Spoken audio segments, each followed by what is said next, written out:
there are some very gifted people who, for instance, the chamber music series, that make a point of including the audience and educating them. And I think that's one of the wonderful things about Spoleto, is the people who do, if the venue is small enough, do work to educate. And then, of course, I think the Spoleto audience goes with the expectation of seeing wonderful new things. I especially enjoyed Liz Wright, for instance, who, you know, just, so marvelous that you brought her here.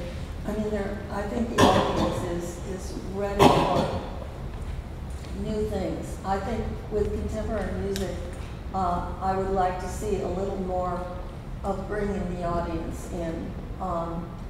They can't think of his name. Jonathan, is it Miller? I can't think of his name. Joe Miller? Joe Miller. I think, I know there was a concert where it was a little portraits of Juilliard composers, and they didn't, you know, they could have just included the audience and saying, well, this person was idiosyncratic, and you'll see that in the music. Because the audience is ready to be educated. It's Spoleto. Yeah, I think you're right. It was probably John Kennedy. John Kennedy. Yes. It was John Kennedy's series. I mean, and I think Jeff Nuttall is doing that very much with the chamber music series. I mean, one of the things that I mean is a characteristic of the festival is that we do try to challenge the audience with something. We do. I mean, my feeling is that people should leave happy with most of what they saw, but challenged by at least part of what they saw or heard. Although when we this past year we had Jonathan Berger as a composer in residence at the chamber music series, and I, fortunately or unfortunately, get the hate mail at the end of the festival, and there are those who don't want to be challenged. There are definitely those who don't want to be challenged, but I think after with luck, they will come back and feel, you know, I think Jonathan Berger wasn't so bad. Look at what we've got this year. Nigel, I don't want you to give away any trade secrets, but I was curious how you find this fabulous talent around the world. I mean, do you have folks who are kind of key colleagues who say, I saw this great thing, or? You know, I know that's sort of what I'm supposed to have spoken about. I didn't really speak about that. And it's very difficult to say. I mean, that is that it all seems organic. I mean, that is that I didn't know anything much about Korea, but I went to Korea, and you know, one thing led to another. And that there are, I mean, if you go to Korea, that there are all these sort of touristy kinds of things that you can do, and which are fine, but it seems sort of wrong for us. So one thing led to another, and it became about the pansori, because there's a kind of a deep ethic about that kind of music. Or I don't know, well again we've got Preston. Well, we think we're about to where we think we're doing a. Well, maybe I'll talk about something else. We did the Wolfgang Riem opera last year, Preservative, which I thought was terrific. And it was, and not everyone did. I mean, some people did, some people didn't. I liked it a lot, and I'm actually trying to do it in New York as well, because I just thought the production worked, and I thought there was a wonderful dialogue with Charleston's past, with the Aiken Red House and so on. But I mean, Wolfgang Riem, I mean, that was an American premiere. His work is almost never done in America. But friends have talked about it, so it becomes sort of that. And what happens to me is that if 2 or 3 people talk about the same thing, then I sort of take note and actually make a trip.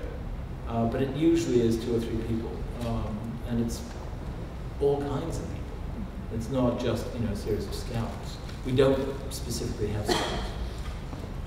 I don't know whether that, sorry. No, that's great. If there is one thing that perhaps is missing from Spoleto, or one thing that you would like to see yet to be done, what would that be? The renovation of the Gilliard.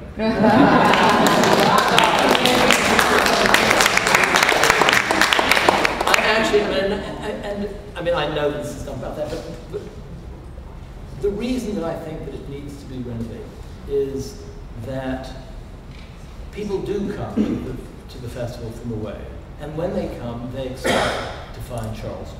And they find Charleston in the Dock Street Theater, they find Charleston in Manager, they find Charleston in the Sister, they find Charleston, well, sort of outside Charleston, they find Middleton, but then they find what they're expecting in terms of the physicality of it. They don't expect, I mean, what in the words of one architect, it's a bad example of a bad period. And I know that's mean, and I know that's, but it was without the Gilliard, the Spoleto Festival would not be here. We would not have come to Charleston had the Gilliard not been here. But it was built at a time when the expectations of Charleston were different than they are now. Right. And I think that at some point our visitors are going to say, no, I don't want to go there. And in fact, already some of our, the consistent visitors say, I avoid things in the Gilliard. I don't want to go to the Gilliard. I want to go to some other places. And I think that theaters have to be festive. They have to add something to what's on the stage. And I think that a renovated Gilliard would do that. How long away do you feel that is? This is the city's project. It's not Spoleto's project. So I only know what I read in the newspapers, but what I understand is that the theater will be closed after the 2012 Spoleto season and would open in time for 2015. And one of the reasons, one of the many reasons that we wanted to renovate Meminger was so that there would be a swing space, so that we would be able to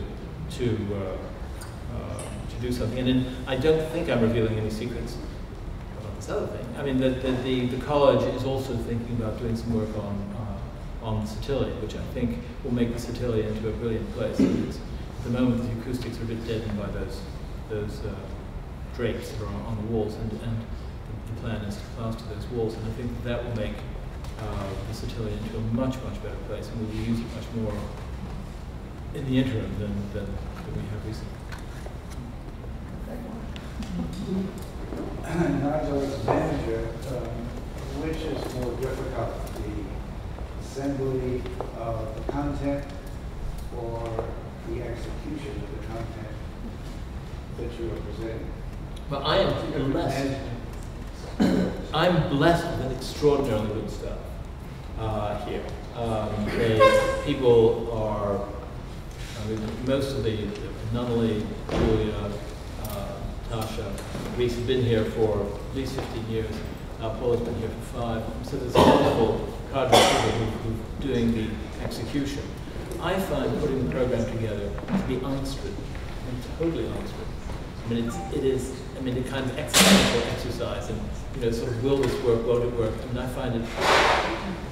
I used to have hair, and then I started doing programming, and that was that. But it is. I find it enormously difficult because it calls into question. It has to be different from year to year. Obviously we follow a bit of a, there's a pattern we follow, but